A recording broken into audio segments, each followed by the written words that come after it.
I guess I went to university because when I was growing up, there wasn't really that much choice not to.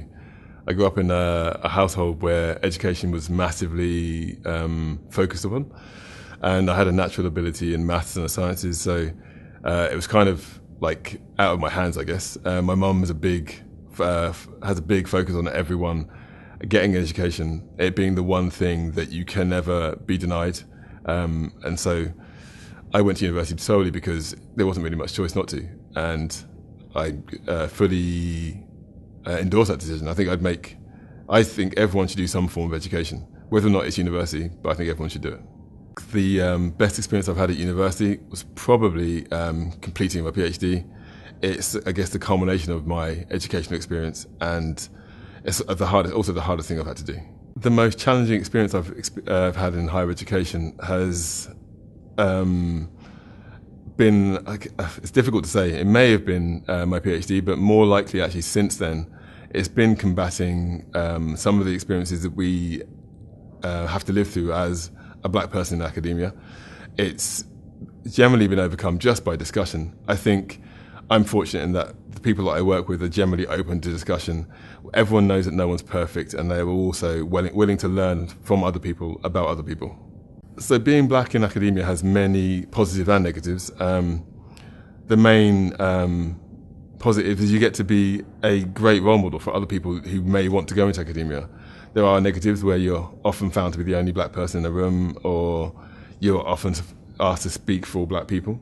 But the positives far outweigh the negatives, I think. I think the ability to try and inspire other people to attain a higher level education is one of the things that you can't really ignore.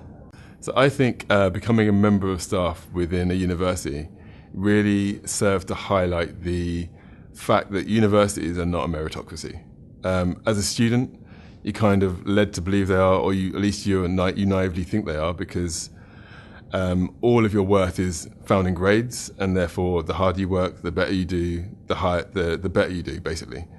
It's not until you go to behind the curtain and you become a member of staff, you realise that there are many things that are put in the way of university becoming a true meritocracy, and they are generally disadvantaging people of ethnic minorities.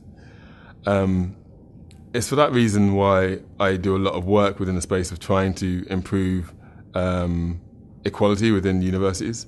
But the main things I think I would say is that the reason I stay in academia is for the same reasons I teach, I do a lot of public engagement and science communication, is that I believe that to find true solutions to any problem, which is something that I would always look to do as an engineer within academia, that you need to have a diverse range of backgrounds to help create the solution.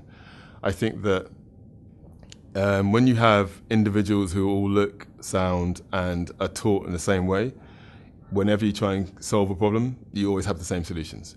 And it's quite clear socially or globally that we haven't come up with all the solutions to all of the problems we have.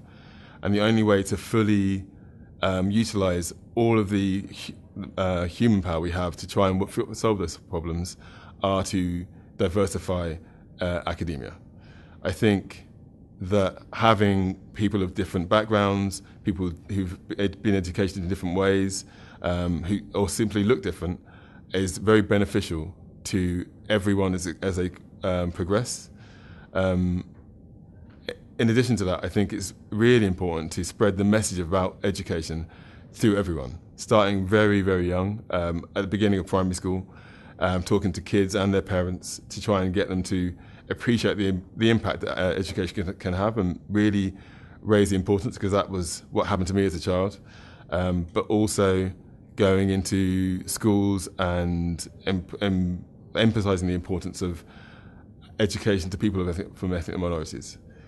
As soon as you get to university, having already focused on widening participation, one of my main focuses is on trying to improve equality within university, both from students and staff's perspective. I think one of the main things we need to do is remove the attainment gap, which can be done, hopefully. It's a work in progress. But what we need to do is focus on retaining the best students we have. And I think one of the main reasons that people leave is one of the things I touched upon earlier, is that if you realise that a system is unjust and it's unfairly unjust to you, especially as a black person where you may have lived through periods of unjustness or unfairness, you may be more sensitive to those to that experience of unfairness, and therefore you may be more likely to disenfranchise yourself from education. But I think it's important that people like me fight against these barriers and continue to stay in education and give people a reference point for things that can be achieved to help with their attainment, and also to increase the numbers of people of ethnic minorities or black people who are reaching high levels within education.